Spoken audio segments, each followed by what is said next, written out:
guys, welcome to Hidden in Universal Vault. I'm Ron, your host. So I had posted 2 reviews in one day, so they're up on there. But I thought for the last movie of the night, we go ahead and take a look at the movie from the director of The Runaways, 2012's The Turning.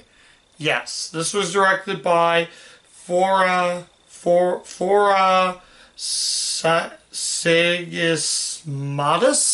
I'm probably butchering that name wrong. But anyways, she directed the 2010 film The Runaways, the Joan Jett film. But this is interesting. This is an interesting movie, and I'll talk about the plot about the film, but this is a modern day adaptation of The Turning of the Screw by Henry James.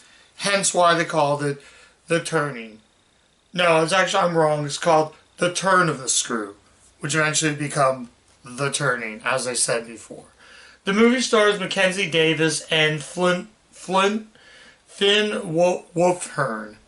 Yes, the kid from Stranger Things, and Mackenzie Davis apparently was in TV's The Black Mirror. I didn't see The Black Mirror, so I can't say that. I know Stranger Things. Basically, it's a modern day adaptation taking place in 1994, and to focus on a woman who goes to this abandoned town. She meets up with another woman. Yeah. She meets up with an elderly woman. Yeah, I feel sort of an old Dark House feel with this movie. And let's just say this movie is a mind freak. Yes, a mind freak. This movie is very weird from start to finish. The first half seems simple, just a regular standard sort of a whodunit story. But then it goes all weird and then goes all over the place. Basically, focus on these 2 kids as it's on the cover, and Brooklyn Prince is the other girl, I think.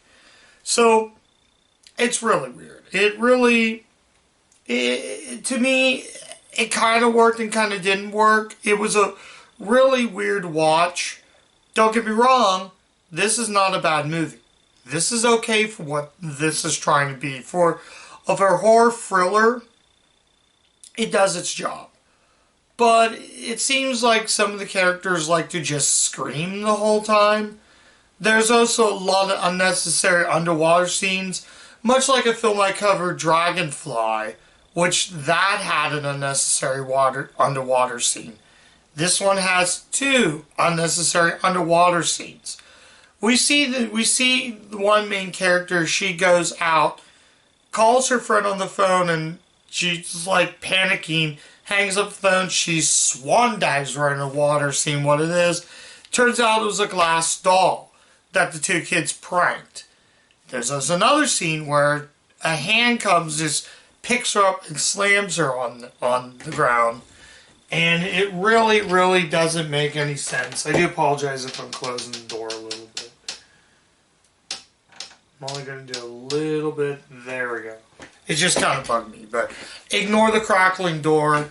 I just want to kind of get that out. So, it's interesting. She freaks out. He panics. He tells her to park the effing car and says you don't know how to drive. Okay, we get that. But the ending is what really got to me.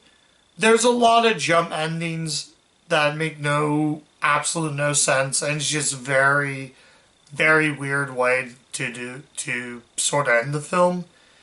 And it's one of those, it just ends. And that's what I feel like with a film like The Turning. If it had a much stronger ending and sort of scenes that gap in between that just kind of made it a little too boring, I could probably recommend The Turning just because of how uniquely weird this movie is. But in a whole, I can't really say I can recommend you seeing this, but we'll get to the final verdict eventually. So, I will say, it's okay. The performances are hit and miss. The one elderly woman I'm just going to tell right now, the one elderly woman falls to her death. There's an alternate ending on the DVD, but it didn't really help. I feel like if I give this a second watch, I might like more of it. I might appreciate it more. This was also a DreamWorks movie, so just to let you know, and done by Reliance Entertainment.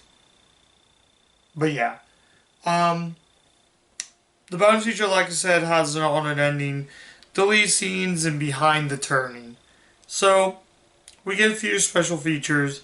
Yeah, that's right. Yeah, newly appointed nanny is in charge with the care of two disturbed orphans. Yeah, she's the nanny that she comes in and meets the yeah. Basically, she goes and meets this woman right here. But that's all I can really say about it. So, I don't know.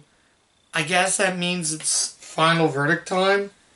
So, if I can put this back up. Hold on. Give me 1 second. There we go. Okay, let's get to it now. Final verdict, should you see The Turning? Not really. This is in this case where, when I say not really, that doesn't mean it's a bad movie. I'm saying it wasn't for me. And that's just what I feel with The Turning. I'll give this young director credit, the director. She made The Runaways, which I have not seen, but I have. But it's not a bad watch. It's definitely one of those movies. It was a better watching in the middle of the dark when all the lights turn off. That's really what makes this experience. I kind of wish I watched the old dark house with the lights turned off. That would have made a much better experience. But when I get to a few of the Hammer horror, the few of the Universal Monster movies, I'm definitely going to turn off the lights and watch them. I feel black and white movies are meant to be watched in the dark. It gives that real atmosphere. But in terms of a movie like The Turning, if you really want to check it out, I guess. But for me, it didn't work. Don't get me wrong. It's an okay keep because it didn't entertain me the most. So if I ever do plan to do a rewatch, I might give some things about the film because this movie probably deserves a rewatch, in my opinion. So I'm gonna say a good night, and be sure to check out my social media pages. You know what to do. Like, comment, subscribe. Let me know if there's something I missed in The Turning that I would have liked.